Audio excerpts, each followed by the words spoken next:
so beautiful.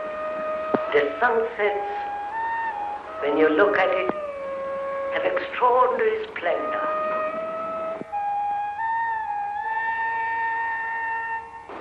There is great beauty in a tree. And a sheet of water has immense meaning. And a bird that's flying across the sky of an evening tells you a great deal if you know how to look. Which is not romanticism, which is not sentimentalism, but the capacity to look,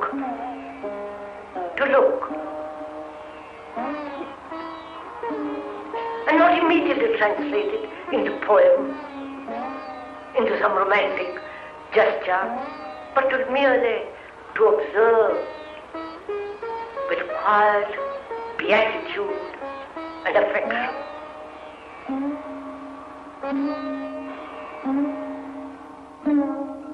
That is to observe. You can't do anything about the sunset. It's there. You can't change it. You can't cover it up. You can't run away from it. It is there.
Jiddu Krishnamurti was born at Madanapalli, a small rural town in Andhra Pradesh.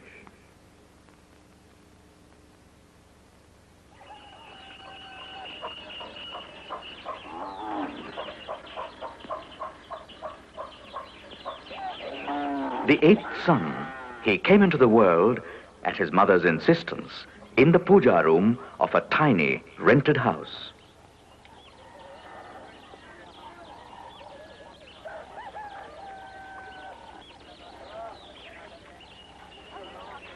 His parents, Narayanaya and Sanjeevamma, were Telugu-speaking Brahmins.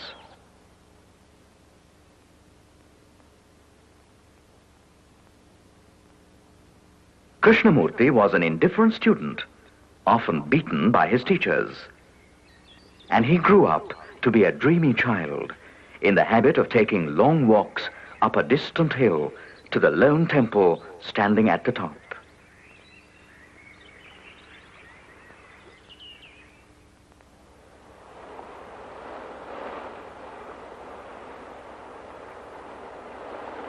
In 1875, Madame Blavatsky founded the Theosophical Society. Based on occult doctrines, the society soon attracted a large and international following.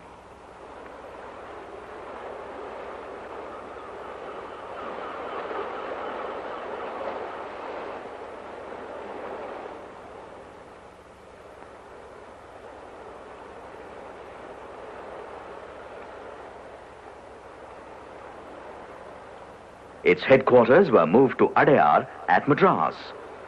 And here, amid beautiful surroundings, the Theosophists awaited the coming of the world teacher.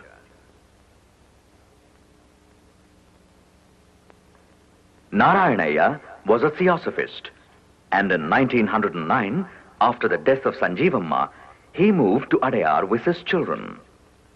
One day, when the boy Krishnamurti was playing on the beach at Adyar, he was noticed by Leadbeater, a prominent Theosophist. Leadbeater went on to predict that the unimpressive youth would one day become the new torchbearer. Krishnamurti and his younger brother Nitya were now taken away from their father to live in the Theosophical Society. Krishnamurti to train in his future role as world teacher, Nitya to be the world teacher's helper and companion.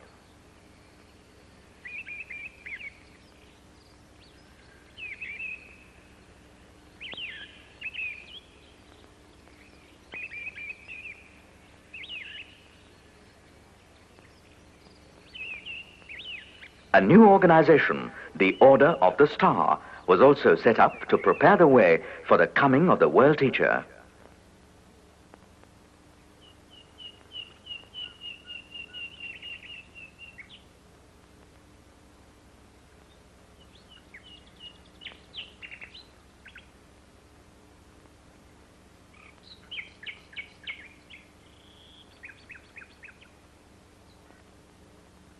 Mrs. Besant presently adopted the two boys and sent them abroad for their education.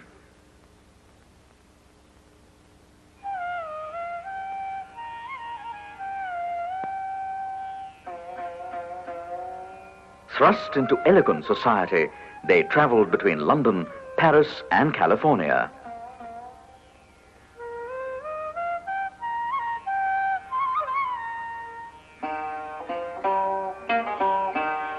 In 1922, at the age of 27, Krishnamurti had an intense spiritual experience and transformations of consciousness. He said, "Love, in all its glory, has intoxicated my heart. I have drunk at the fountain of joy and eternal beauty. I am God intoxicated." But when, shortly thereafter, Nitya died of tuberculosis, despite assurances to the contrary, Krishnamurti's world was shattered. This was the turning point in Krishnamurti's life. At the Star Camp held at Omen on August the 3rd, 1929, in the presence of Mrs. Besant and thousands of other members, Krishnamurti dissolved the Order of the Star.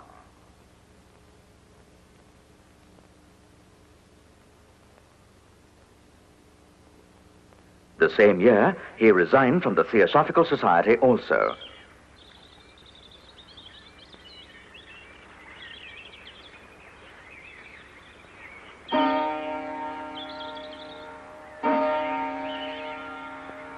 Krishnamurti said, "I maintain that truth is a pathless land, and you cannot approach it by any path whatsoever, by any religion, by any sect.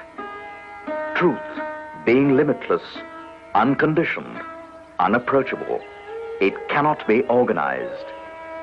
If you do, it becomes a creed, a sect, a religion to be imposed on others.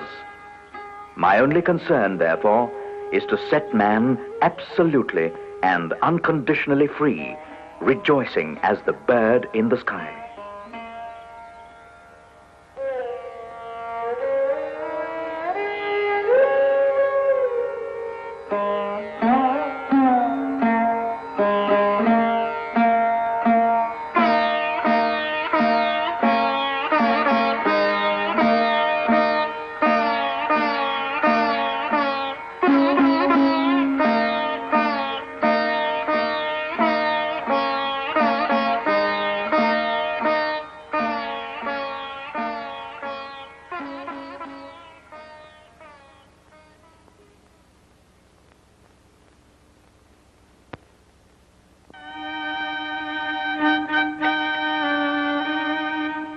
The Krishnamurti Foundation was formed based on this insight. Its 4 centers in England, USA, Canada, and India propagate Krishnamurti's teachings and run educational institutions.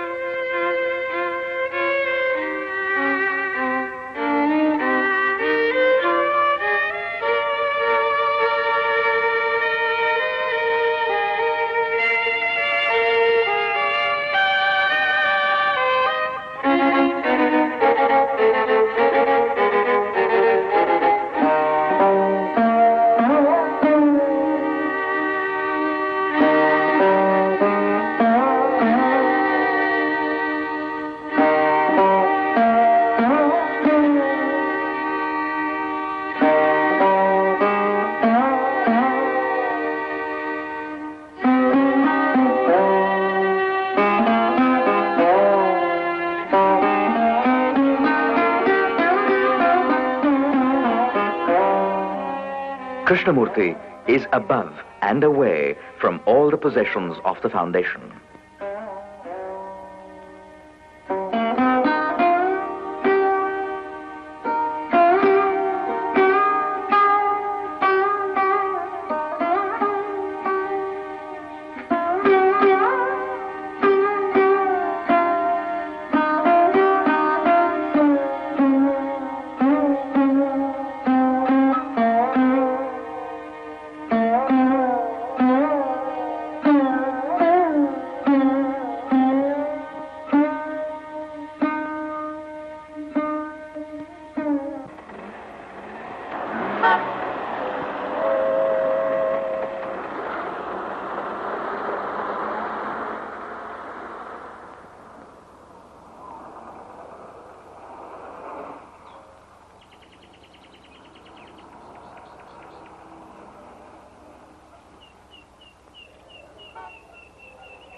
So this evening, we ought to talk over together. I mean together. This is not to instruct you of anything or to inform you, but we are as two friends having a dialogue, conversation. Can we together go into certain problems this evening, which is death, what it means in life, our daily life from death. One thing is absolutely certain, which is that we're all going to die. Right? Whether you like it or not, that's an absolute, irrevocable fact. You and and the speaker are going to die one day, I hope. Not a few days, but many, many years later. So we ought to talk over together as two friends, not agreeing or disagreeing, but look at it all, the living and the dying. What is living? What is it that we call living? Please, this is a discussion. This is a dialogue between you and the speaker. So, work it out. What do you call living?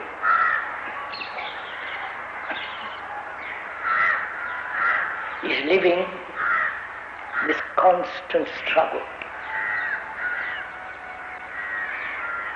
constant conflict, seeking power, status, position, and not be perhaps being able to get it, and living in constant battle with oneself. And the living is what we call anxiety, attachments, right? The living is going to the office, whether it is the highest ministers of this country or the lowest clerk, going to the office every day for 60 years or 50 years of your life, from 9 to 5, being insulted, pushed around, right? Unless you are the top executives. That's what we call also life. The responsibility of earning livelihood with money to support your wife and children and educate them. And the education is pretty rotten, as it is in this country, and elsewhere too. They are merely emphasizing, memorizing, right? And making them into machines. You are programming them to be mathematicians, to be engineers, to be scientists, right, and so on. They offer a means of livelihood. And so you spend 8 hours of the day for the rest of your life. And then retire to die.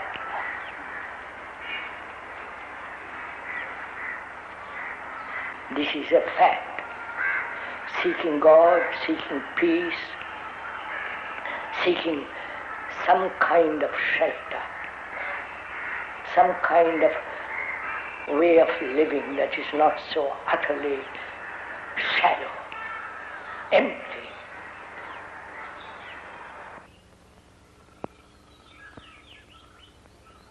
Is it possible to educate not merely the academic side of a human being, but the totality of the human, the wholeness of man?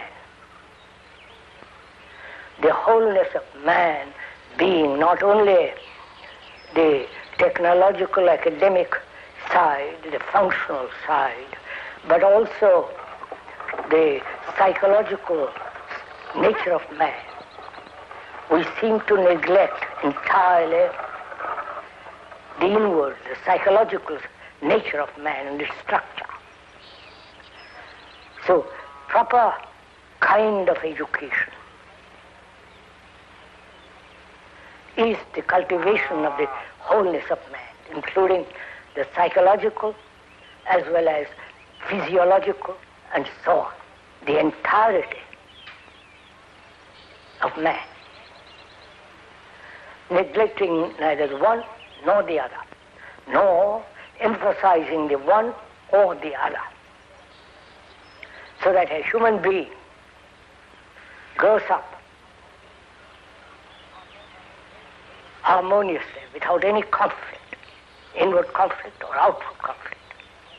And this seems to me necessary in a world that's going more and more crazy, more and more immoral. So is it possible to create such a school? Not by a few of us, but all of us together. Those who are interested in the school may not have their children here, but to be concerned with the total development of man. When did it start raining? What would you say? When did it start raining? This is an interesting question. It relates to what we've been doing in science. Is it possible How is rain formed? to teach any academic subject without any kind of persuasion, pressure, There were no compulsion? So what formed it to water exist? In teaching any particular subject It not have been a small quantity. It existed as or steam or as water. self And then what was happening to the earth all along? revealing awareness It was cooling down. And as it cooled down, what happened? requires attention. Is there a way, without persuasion, It condensed. without compulsion, without any pressure, to bring about this attention? So that when there is this attention, each one of us listens to the other completely. And any subject, can it be related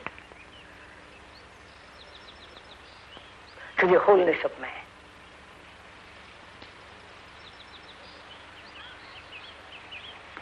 History is not about kings and wars and conquering others and lands and so on.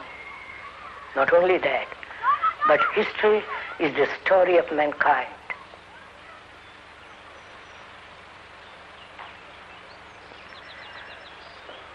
The story of mankind is the story of you who are the mankind.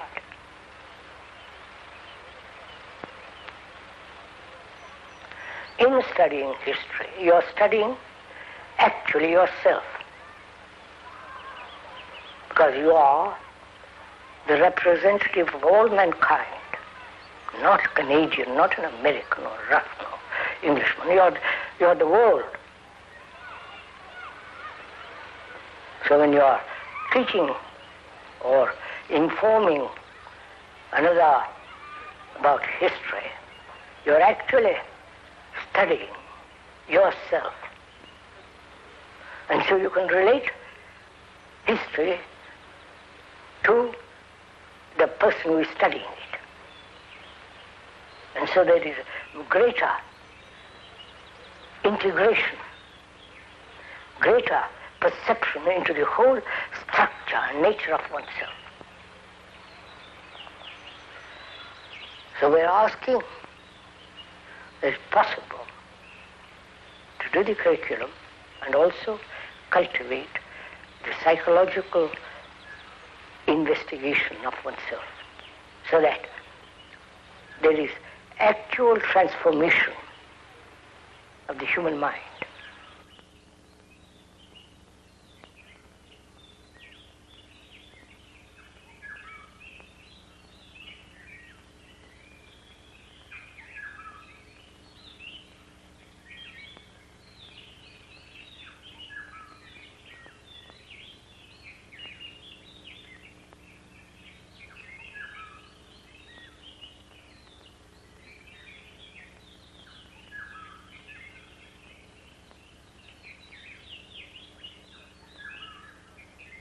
What we mean by continuity is all the memories which we have collected,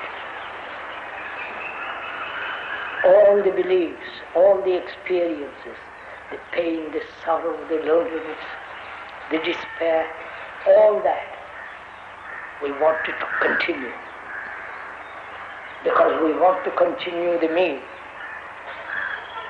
Everybody longs for this continuity, which is continuity as security.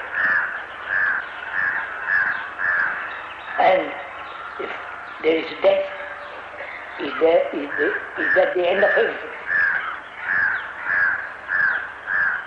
Right? Now, what do we mean by ending? Let's go and talk about it a little bit. Have we ever ended something voluntarily?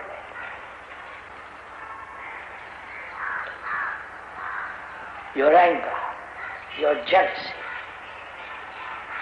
your aggression. Have you ever said, I'll end it? Not tomorrow, but now, completely end it.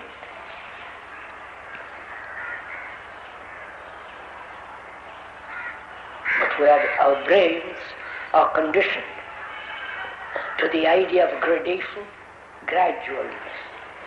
Therefore, we never end anything.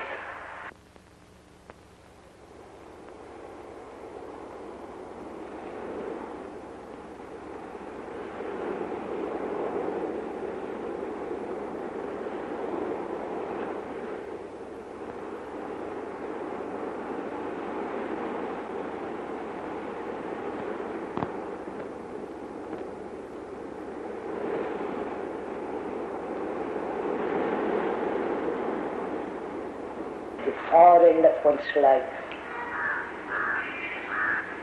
We cling to what is known.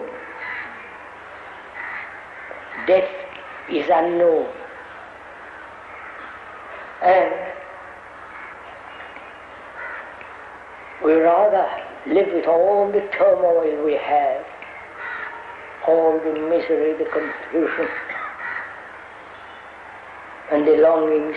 We rather have that which we call life, living, and avoid death as far as possible, right? At the end of everything. We are asking you as a friend, can you live with death while living?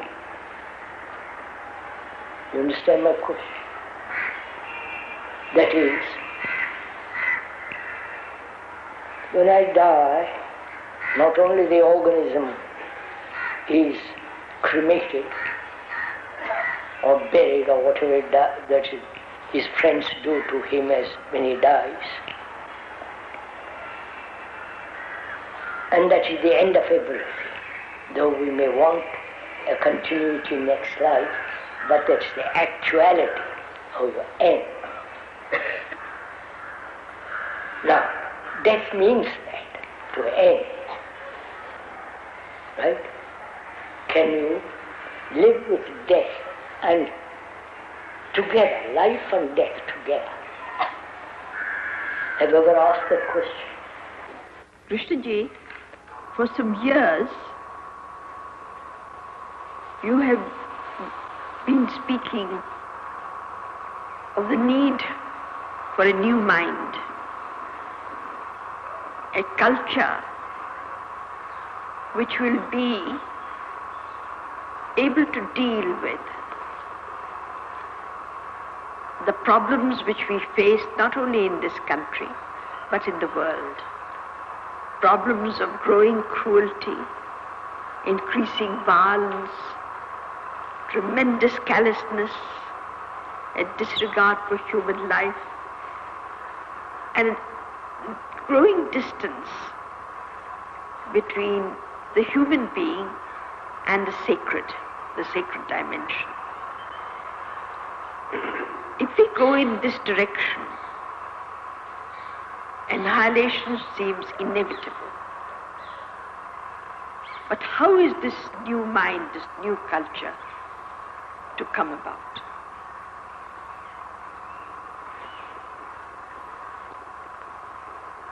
I don't know what you mean by the new culture, new mind.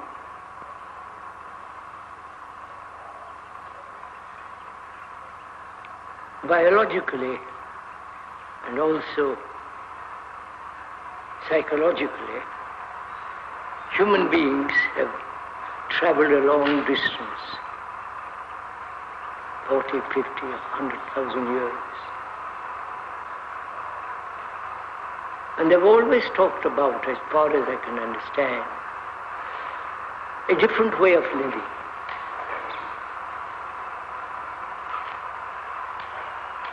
And apparently, in the 20th century, we seem to have forgotten all that altogether. As you pointed out, we have become extraordinarily violent,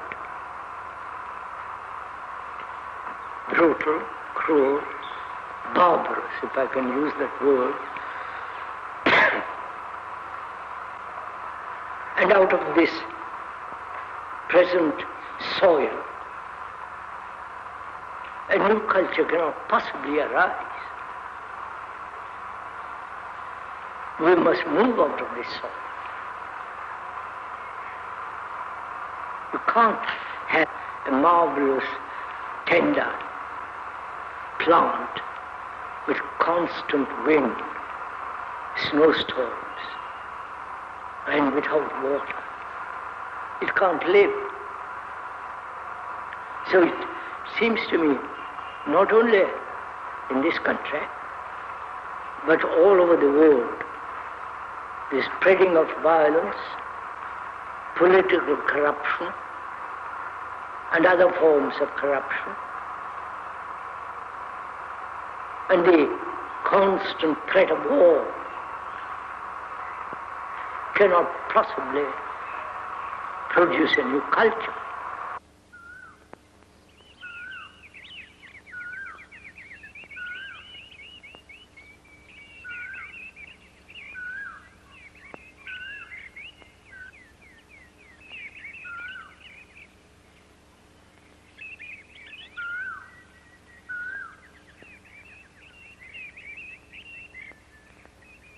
I think man has to change himself, because he is not the measure of himself, but he has to be completely aware of what he is, actually, not theoretically. What he is this nationalistic division, religious division, sectarian division, gurus who bring about various other forms of divisions, or the past gurus, they go. I think all that has to be put aside completely. And man has to be responsible utterly for himself. Irresponsibility doesn't really convey that. Man has to realize what he is first. What has been, what after all this millennia, he still walks. I think that's the first thing he has to, not read Gita and Upanishads and the Bible and all the fundamentalists and all that. In modern ages, all that has gone, no meaning. I think that's a fundamental. You said something just now, that man is not the measure of himself. No. It's a very challenging remark. If man is not the measure of himself, what is he the measure of?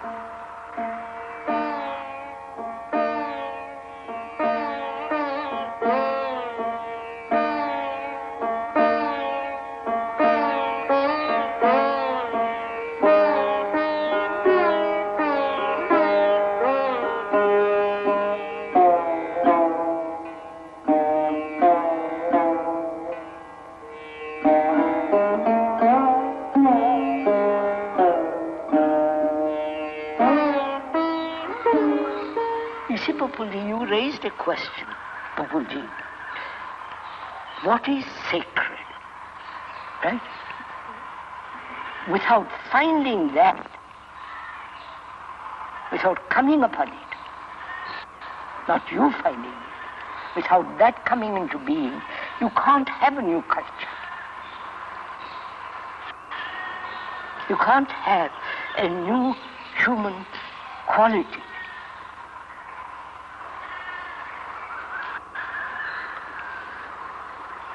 And obviously, that which is sacred is not in any temple.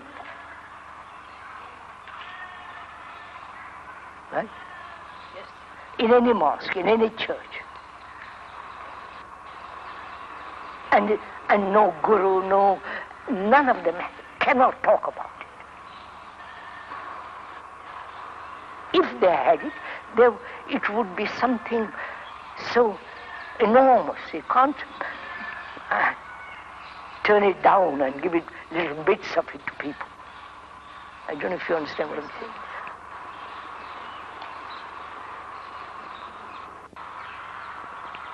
I feel that man also has a capacity for attention in which he can see the limitations and how they fit in. If he can attend, right? If he attends completely, which means with all his nerves, with all his heightened senses, not destroying the senses, as the religions throughout the world advocate, with all the senses awake. And in attention means there is no self in that attention. That's all. If he has that, which is not within the structure of the brain, but it is there in man. No, it is there. When you have that attention, you enter. Not you enter. There is that which is beyond the brain. You may not accept this. Quite, you should. One must be skeptical about it. The brain has immense capacity. Yes, there is no question. And that brain is limited by our psychological activity. And the mind, to me, from K, is something totally outside the brain.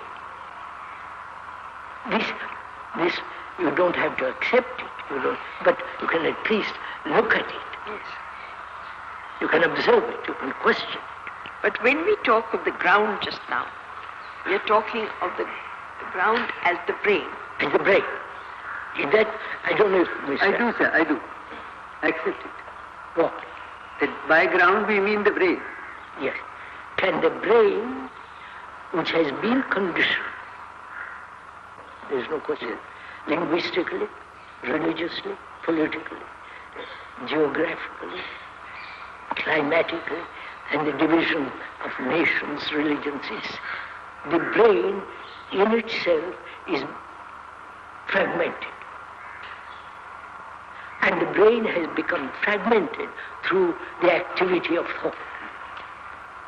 The activity of thought is in itself limited because experience, knowledge, and so on. I won't go into all this. So the brain is the center now of man. He knows nothing about the other, mind. But within this brain, we are trying to solve all our problems. Right? Yes. And we hope from this ground of the brain, if I can use such a word, we hope to bring about a new culture.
Krishnamurti is regarded by thousands as one of the great teachers of all times.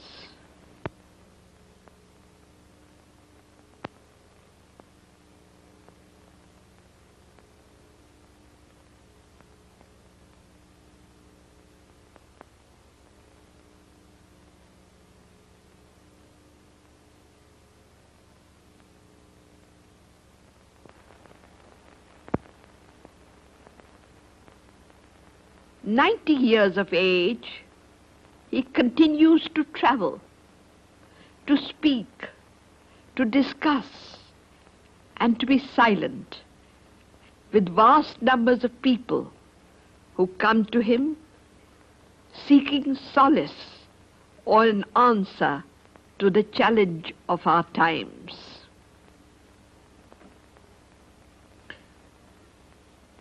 Krishnamurti's teaching is difficult to summarize.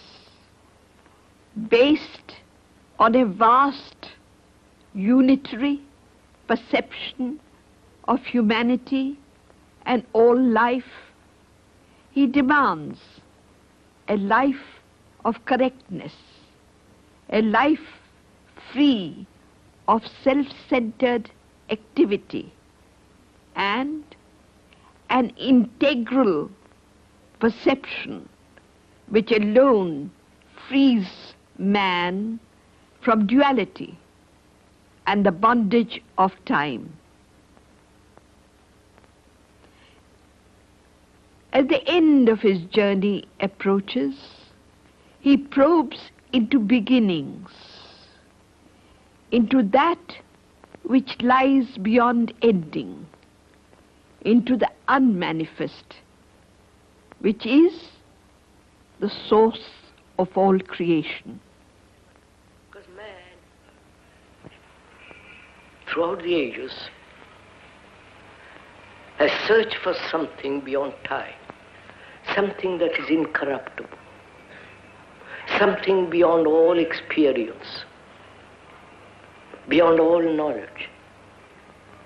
So he said, there must be somewhere something that is not perishable, that's incorruptible, that's timeless, eternal.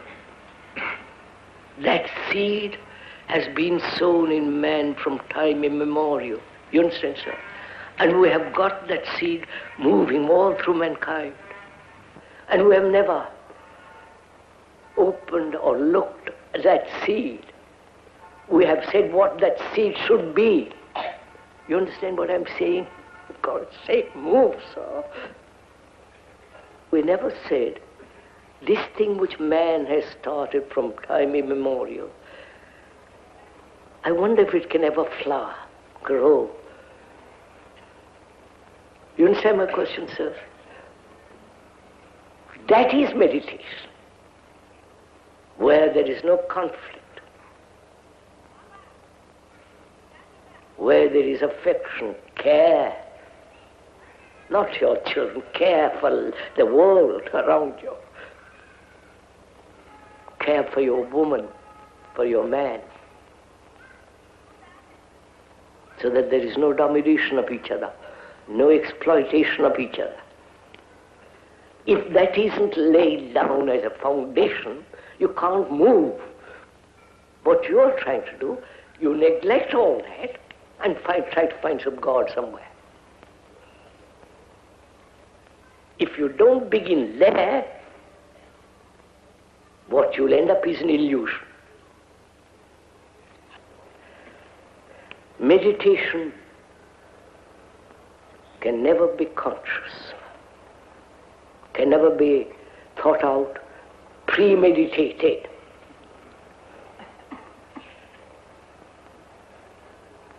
Then you will find very naturally and very easily there is a quality of stillness in the mind. It is only that enormous sense of stillness and silence. And the brain then is in a vast space. Then only truth can come into being. And that's real meditation.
Why do you do what you do, giving talks everywhere?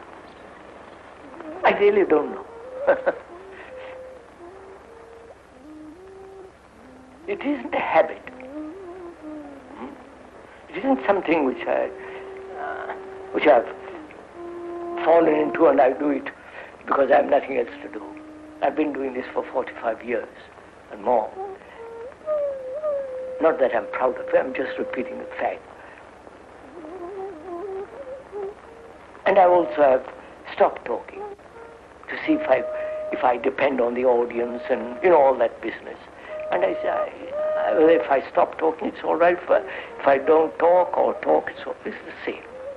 And I do it probably, I don't know, out of affection.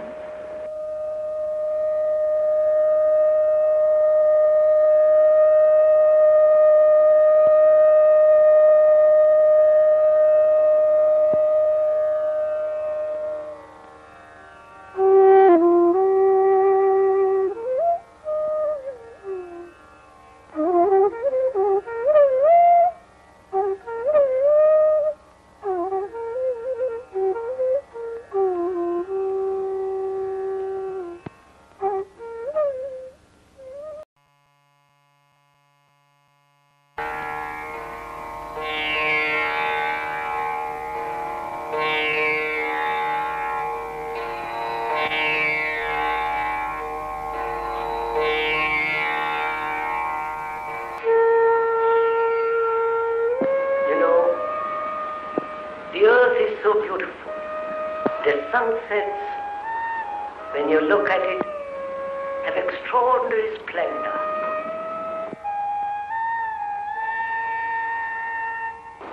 There is great beauty in a tree. And a sheet of water has immense meaning.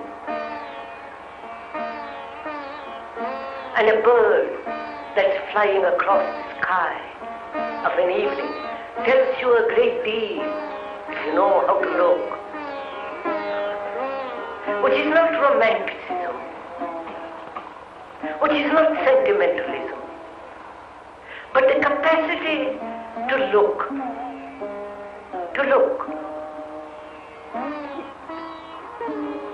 And not immediately translate it into poem, into some romantic gesture, but merely to observe with quiet beatitude and affection.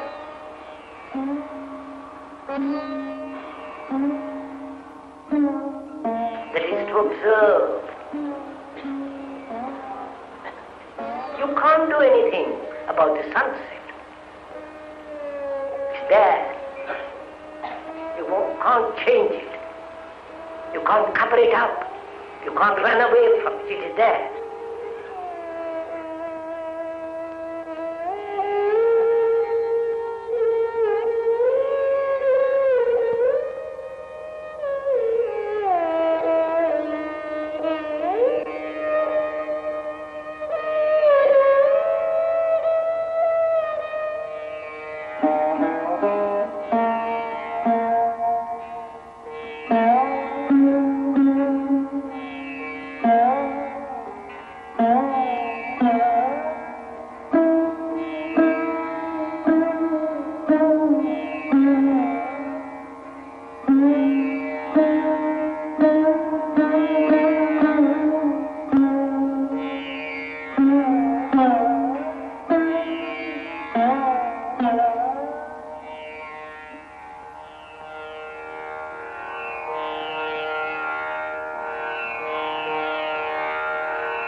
Jiddu Krishnamurti was born at Madanapalli, a small rural town in Andhra Pradesh.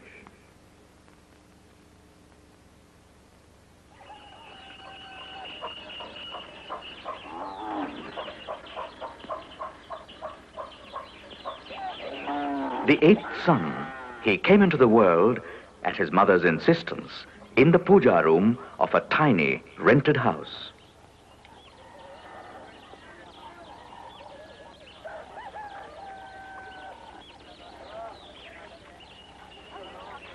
His parents, Narayanaya and Sanjeevamma, were Telugu-speaking Brahmins.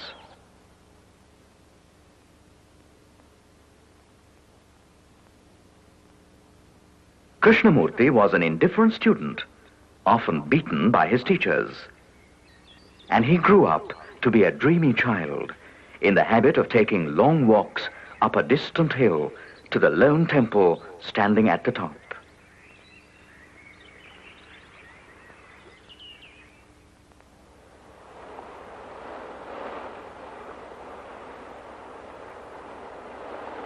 In 1875, Madame Blavatsky founded the Theosophical Society. Based on occult doctrines, the society soon attracted a large and international following.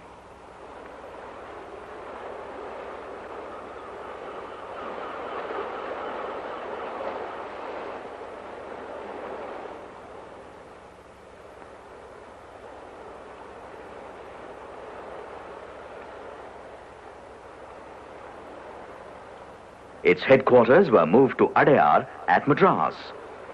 And here, amid beautiful surroundings, the Theosophists awaited the coming of the World Society. They traveled between London, Paris, and California.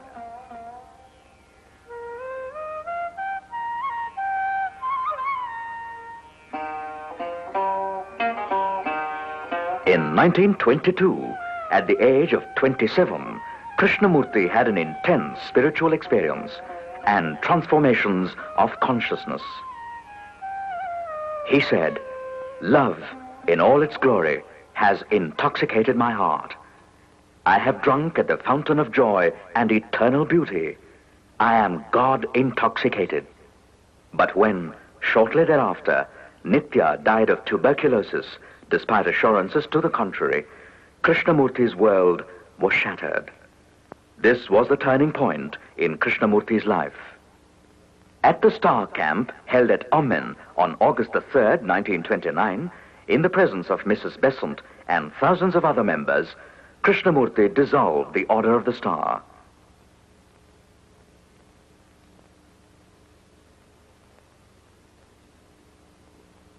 The same year, he resigned from the Theosophical Society also.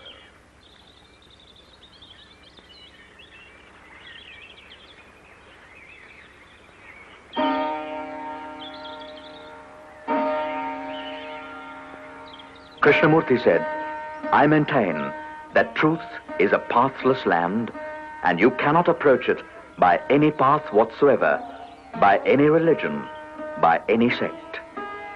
Truth, being limitless, unconditioned, unapproachable, it cannot be organized. If you do, it becomes a creed, a sectile teacher."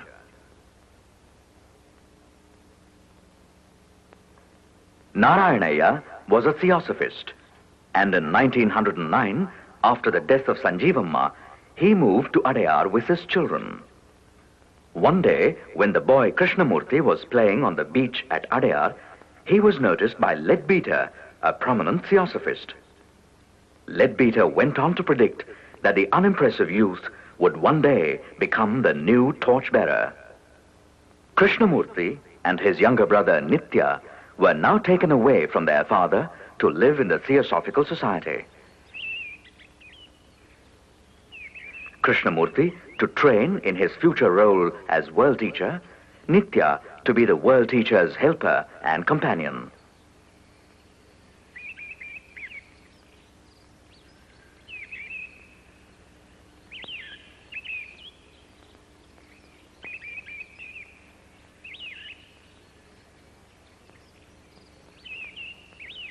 A new organization, the Order of the Star, was also set up to prepare the way for the coming of the world teacher.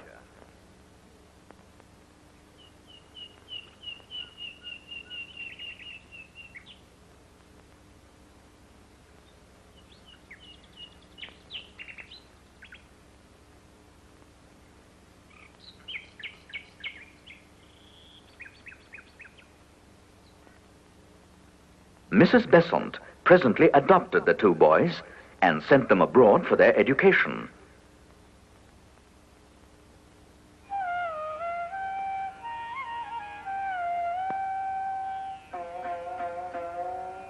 Thrust into elegant